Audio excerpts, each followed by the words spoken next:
Bonjour Charles. Bonjour Salma, bonjour à tous. Aujourd'hui, le président Volodymyr Zelensky vient de déclarer à propos des Russes, après sa rencontre avec le président américain Donald Trump, qu'il se renseigne sur où sont leurs abris antiaériens, a déclaré le président ukrainien. Ils en ont besoin. S'ils n'arrêtent pas la guerre, ils vont en avoir besoin. Comment peut-on interpréter ces propos ?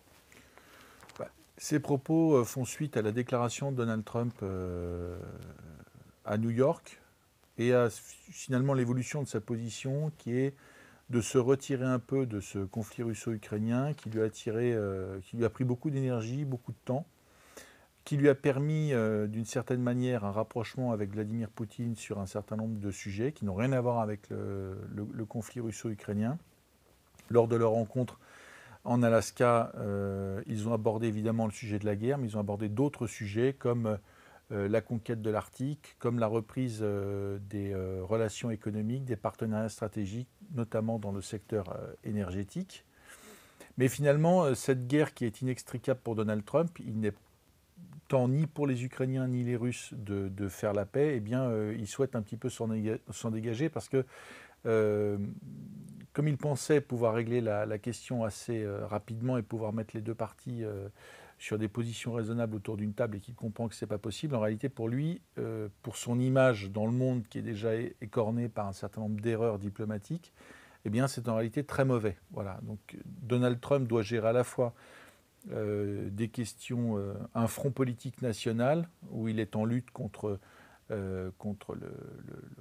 les démocrates, les wokistes, etc. Il est en train de restructurer son pays, d'essayer de le réindustrialiser, d'essayer de faire tomber les bastions wokistes. Il a aussi une lutte politique contre les démocrates qui ont, je dirais, tout fait pour l'empêcher de se représenter.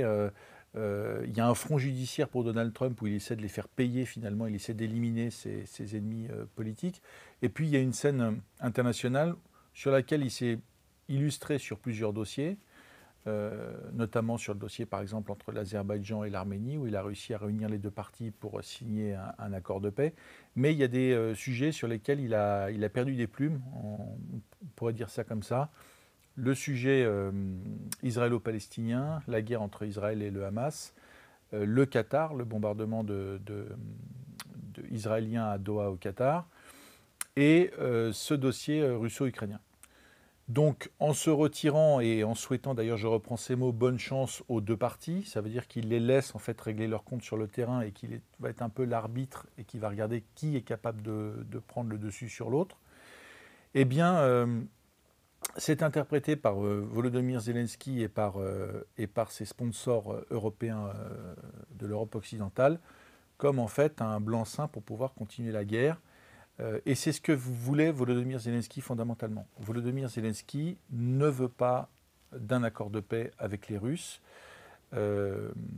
pour plusieurs raisons. Il y a une raison un peu humaine, psychologique ou même pathologique, c'est que la guerre en Ukraine a fait de ce président qui n'était, il faut dire personne, parce que l'Ukraine sur la scène internationale avant 2022, c'est un pays pauvre de l'Europe.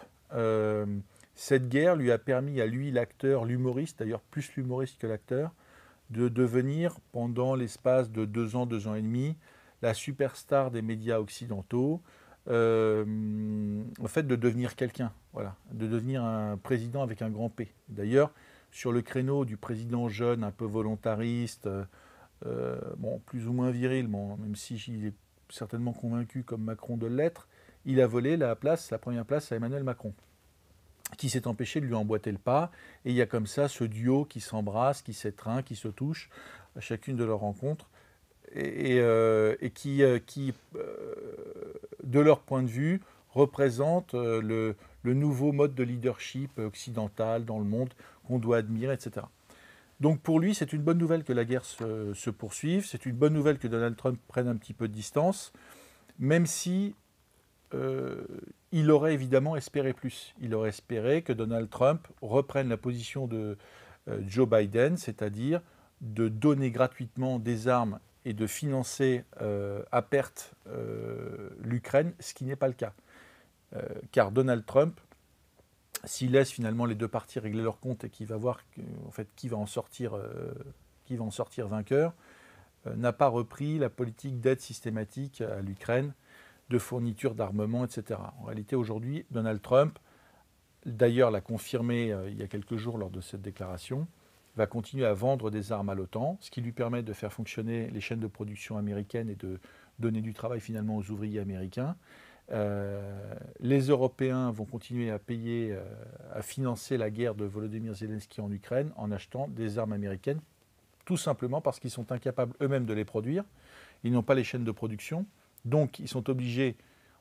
En fait les Européens financent quelque part la prochaine campagne électorale du prochain candidat républicain conservateur aux États-Unis. Pourquoi ? Parce que une des priorités de Donald Trump, c'est de réindustrialiser les États-Unis.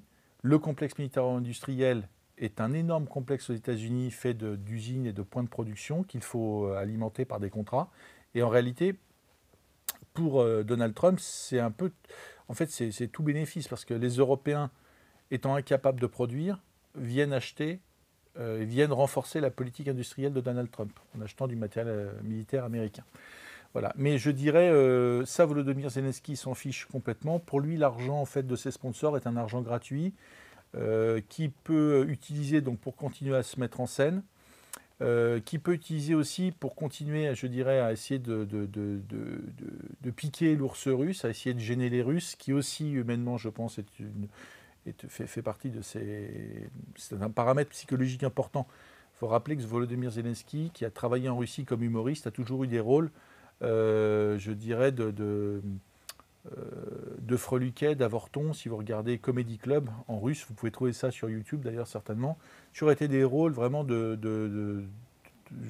oui, d'Avorton, de Freluquet, de petit humoriste ou de transsexuel. Enfin, il n'a jamais été pris au sérieux par les Russes, dont les contrats ont pourtant fait une partie de sa fortune. C'est quelqu'un qui, avant la guerre, était déjà quelqu'un de fortuné. Donc il y a un paramètre aussi comme ça de vengeance et certainement aussi de complexe par rapport à Vladimir Poutine qui en fait ne le considère pas et le laisse de côté systématiquement. Vladimir Poutine qui reprend là, c'est un vieux principe politique, ne pas nommer son ennemi, je dirais, c'est déjà c'est ne pas le considérer et le laisser à une importance qui est extrêmement mineure. Donc ça, je pense qu'il ne le supporte pas non plus. Et puis, il y a cet aspect du soutien occidental où en fait, il est pris dans une dynamique où pour continuer à jouer le premier rôle, il est obligé de continuer la guerre. Et pour continuer la guerre, il est obligé d'avoir de l'argent que l'Ukraine n'a pas, de l'argent occidental, des armes, des munitions occidentales. Donc là, quelque part, pour lui, c'est une bonne chose. Il peut continuer la guerre.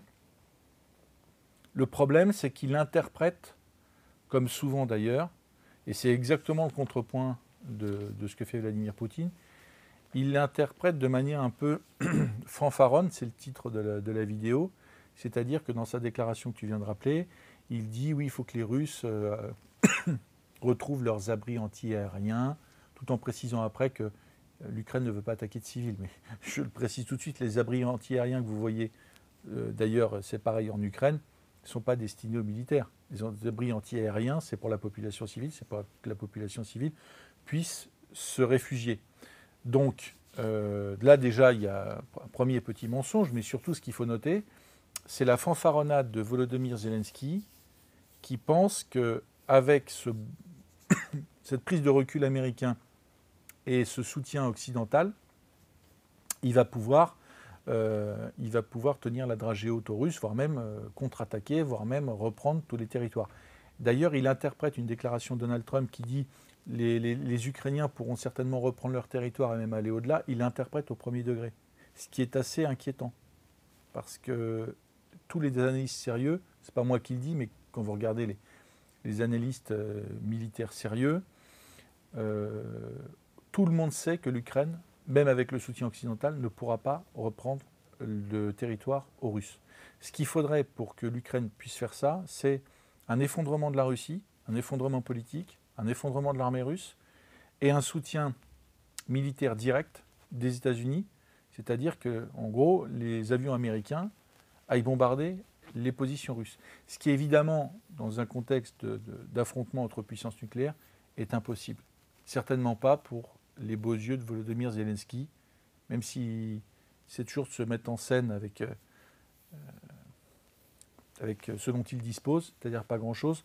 Les Américains, jamais les Américains, et d'ailleurs Joe Biden ne l'a pas fait, n'apporteront un soutien comme ça aussi massif avec un risque de confrontation directe avec les Russes.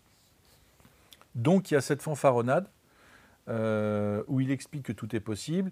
Et je dirais, c'est quand on regarde la communication des Russes, qui est toujours parcimonieuse, en fait les Russes communiquent très peu, et Vladimir Poutine est toujours dans la retenue, on voit vraiment l'arrogance du côté ukrainien, l'arrogance des sponsors occidentaux, même si aujourd'hui ils sont un peu en retrait parce qu'ils sont occupés avec le dossier israélo-palestinien.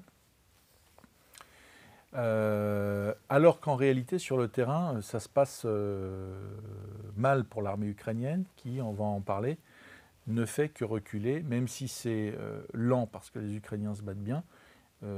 Volodymyr Zelensky n'a jamais eu de victoire militaire importante depuis les retraits russes de la région de Kiev. Ce n'étaient pas des victoires militaires, c'était des retraits russes. Les Russes sont repartis pour se réorganiser parce que la guerre qui s'annonçait n'était pas celle qu'ils avaient prévue avec un écroulement de l'Ukraine rapide.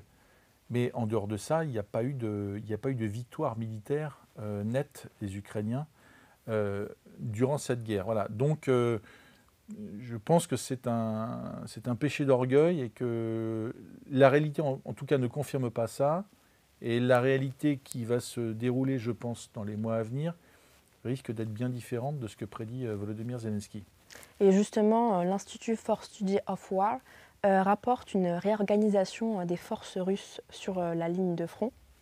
Les Russes disposent-ils encore des forces suffisantes pour mener cette guerre ? Alors, il y a des choses qu'on sait, même si les Russes, je le redis, communiquent en fait très peu, et que ce sur quoi ils communiquent, ce n'est pas forcément toujours vérifiable.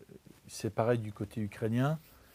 Ce dont moi je peux témoigner, puisque j'ai passé un mois dans le Donbass au mois d'août, c'est que les Russes, qui ont compris depuis longtemps que la guerre ne s'arrêterait pas parce que Volodymyr Zelensky refuse notamment l'échange de territoire et refuse de reconnaître que la Crimée sera russe et est un territoire russe, et que finalement ces prétentions et les rêves les plus fous des Ukrainiens ne pourront pas se réaliser. Les Russes ont entamé vraiment un renforcement du front, ça je l'ai vu, avec beaucoup d'équipements. J'ai vu vraiment beaucoup de blindés, beaucoup de véhicules lourds qui étaient acheminés vers les zones de front, vers des points logistiques. Et donc, de cette expérience, de mon observation sur le terrain, j'ai bien vu que les Russes ont des ressources qui sont très importantes. Ça, c'est évident. J'ai pu le constater. Ce n'est pas juste des dépêches ou des... Après, ce qu'on sait aussi, c'est que les Russes disposent de trois atouts d'ailleurs dans cette guerre, qui leur permettent de continuer. Le premier, c'est d'avoir conservé l'intégralité des stocks de l'armée soviétique, qui sont énormes, puisque l'armée soviétique, c'était des millions d'hommes prêts à déferler sur l'Europe occidentale, avec des dizaines de milliers de véhicules blindés, des dizaines de millions d'obus. Tout ça a été conservé intact, contrairement par exemple à la France, qui a envoyé à la casse un certain nombre de matériel qui aujourd'hui d'ailleurs aurait pu être donné aux Ukrainiens. Par exemple les obusiers AUF-1, que peut-être certains de nos auditeurs connaissent, ont été envoyés à la ferraille. Aujourd'hui, ça aurait été très utile aux Ukrainiens pour pouvoir se battre. Les Russes n'ont pas fait ça. Les Russes ont choisi, parce qu'ils ont des entrepôts énormes, des capacités logistiques et des coûts qui sont bien inférieurs à ceux des pays de l'Europe occidentale, ont choisi de tout conserver.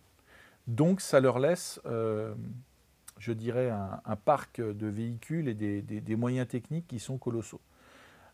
Un certain nombre, évidemment, a été détruit sur le front lors des combats, mais il en reste, ça j'ai pu le voir, il en reste, Il en reste qui sont d'ailleurs modernisés. Il y a des chars de conception, souvent sur les plateaux mainstream, on a ricané en disant que les Russes utilisaient des chars de conception soviétique. D'abord, c'est exactement pareil du côté ukrainien, parce que les Ukrainiens, l'ossature de l'armée ukrainienne, c'est de l'armement soviétique. Donc les Ukrainiens se sont battus avec, en très grande partie, les mêmes matériels que l'armée russe. Ils ont ressorti les vieux chars soviétiques, etc. Mais il faut dire que dans cette guerre, un vieux char soviétique, en fait, comme ça coûte pas cher et que, je dirais, on peut se permettre d'en perdre parce qu'on a un stock, c'est très utile et c'est très pertinent. Au contraire, des chars très coûteux comme les Léopard 2, comme les Challenger britanniques, je dirais, sont utilisés un peu, je dirais, comme du consommable en Ukraine alors qu'ils coûtent des fortunes. Donc, les stocks soviétiques, c'est très utile à l'armée russe, et l'armée russe a encore des réserves qui sont, à mon avis, très importantes. L'autre paramètre, c'est évidemment les capacités de production du complexe militaro-industriel russe. Ça, on n'en parle pas sur les plateaux mainstream parce que c'est dérangeant. Ça vient contrer le narratif qui dit que les Russes sont à genoux, qu'ils ne peuvent plus faire la guerre, etc. C'est totalement faux. Les Russes disposent d'usines qui sont inatteignables par les drones ukrainiens de longue distance, qui sont situés par exemple dans l'Oural ou dans la Sibérie et qui produisent 24 heures sur 24, 7 jours sur 7, sur des chaînes de production qui ont été étendues et multipliées, tout type de matériel militaire. Donc les Russes sont entrés en économie de guerre, simplement contrairement à la France par exemple, il ne leur faut pas 3 ans ou 2 ans pour augmenter les chaînes de production. La Russie est un grand pays industriel où l'énergie ne coûte pas cher, où on trouve toutes les ressources naturelles pour pouvoir produire des chars, des obus, etc. Et donc en réalité, l'adaptation et l'augmentation des capacités de production, ça a pris 1 an. Et aujourd'hui, les usines russes crachent du véhicule blindé, du char lourd, du drone, des munitions, des fusils d'assaut, tout ce qu'il faut pour que l'armée russe puisse continuer. Et le troisième paramètre, c'est les partenariats avec l'étranger. On a beaucoup parlé de la Corée du Nord. D'ailleurs, l'équipe d'Omerta a vu les obus nord-coréens livrés aux artilleurs russes dès l'hiver 2023. Et ces partenariats avec la Corée du Nord, avec l'Iran, avec la Chine, en fait, viennent donner aux Russes les matériels dont ils ont besoin en urgence ou les technologies dont la production est insuffisante en Russie. Et je le dis, j'en suis persuadé, la Corée du Nord est devenue une usine à ciel ouvert pour l'armée russe. Les Russes donnent de l'énergie et certainement d'autres choses aux Nord-Coréens qui, en contrepartie, ont mis tout leur appareil militaro-industriel, qui aussi est colossal, puisqu'ils se préparent à une guerre avec la Corée du Sud et aux États-Unis, au service de l'armée russe. Et les stocks nord-coréens sont aussi, depuis 2023, ont aussi été mis à contribution pour fournir à l'armée russe des obus. Donc tout ça est colossal. Tout ça est colossal et fait que sur le terrain, quand on y va, les Russes, finalement, l'armée russe ne manque de rien. Ni de véhicules blindés, ni de munitions, ni d'obus, ni d'obusiers, ni de drones, ni d'équipements d'infanterie. Et donc ils sont prêts à faire la guerre. Le dernier paramètre, c'est le paramètre humain. Et là, les Russes, qui n'ont fait qu'une seule mobilisation au tout début de la guerre, n'en ont pas fait d'autres contrairement aux Ukrainiens, disposent d'un vivier de volontaires. Un soldat sur 2 sur le front russe, côté russe, est un volontaire, c'est-à-dire c'est quelqu'un qui a fait un acte de volontariat, qui a signé un contrat pour s'engager et pour servir. Ce qui est intéressant à noter parce que ça veut dire que le gros de l'armée russe n'est pas engagé dans les combats en Ukraine et sur la frontière avec la Finlande et sur la frontière biélorusse pour les exercices Zapad qu'on a pu observer. Est réparti finalement dans des bases à l'arrière du front, dans la Russie profonde, mais n'est pas engagé, comme d'ailleurs les meilleurs matériels russes. Le char Armata, par exemple, qui est un char de dernière génération, n'a jamais été engagé dans le conflit russo-ukrainien. Et pourtant, les Russes en disposent. Ce qui veut dire que les Russes, aujourd'hui, font une guerre un peu avec parcimonie et engagent des matériels qui ne coûtent pas cher, et des hommes qui ont décidé de servir et de faire la guerre. Ce qui est un gros plus et ce qui donne aux Russes la capacité de continuer cette guerre. Et justement, peuvent-ils lancer une grande offensive dans les semaines à venir? Alors, c'est ce que disent certains médias. L'Institut de la guerre, pour les études de la guerre que tu as cité, en fait mention aussi. Qu'il y ait une offensive, c'est tout à fait probable, mais en réalité, cette offensive, elle a déjà commencé. Je parlerai plutôt d'une accélération, d'une intensification de cette offensive, car le front ukrainien aujourd'hui, il brûle sur des endroits assez précis. D'abord la ville de Kupiansk, qui est en cours d'encerclement par les Russes, qui est au nord du front, près de la ville d'Izium, pas très loin de la ville de Kharkov.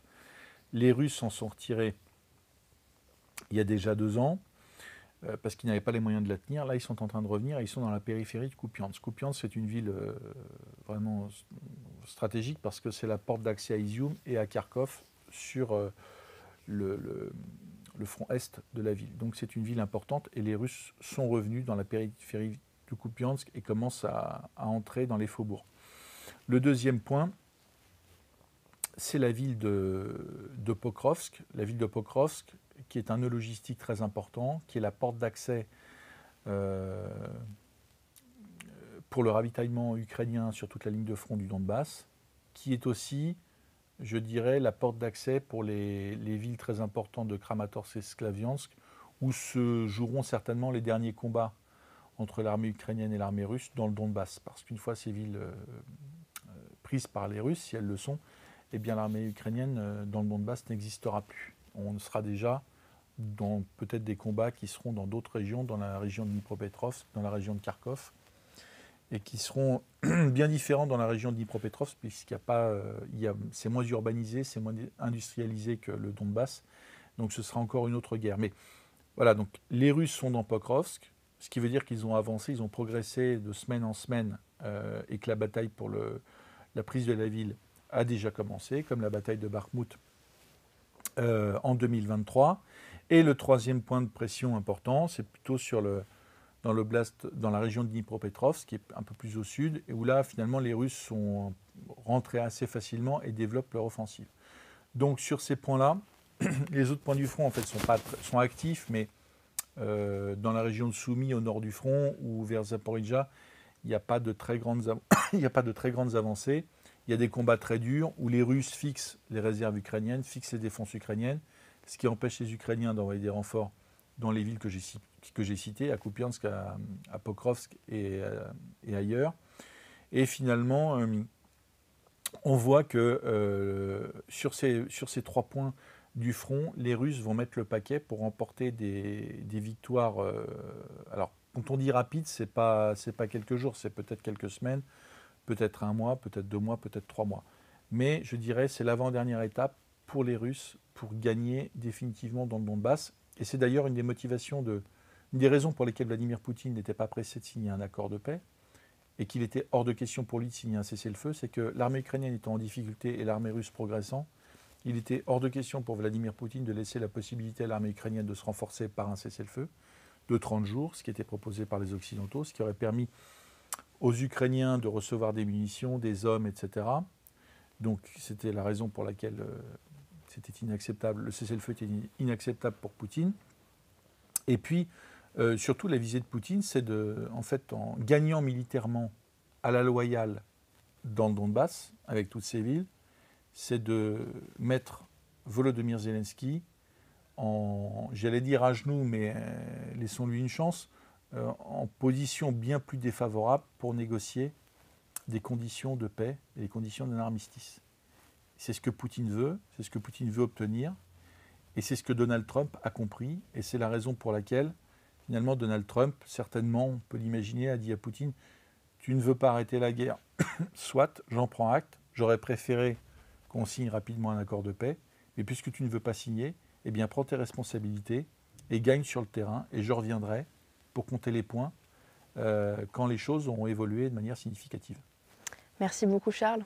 Merci Salma, merci à tous. N'oubliez pas, pour nous aider, de vous abonner à cette chaîne YouTube, de vous abonner à notre compte Instagram, à notre compte TikTok, à notre compte Twitter. Votre présence est active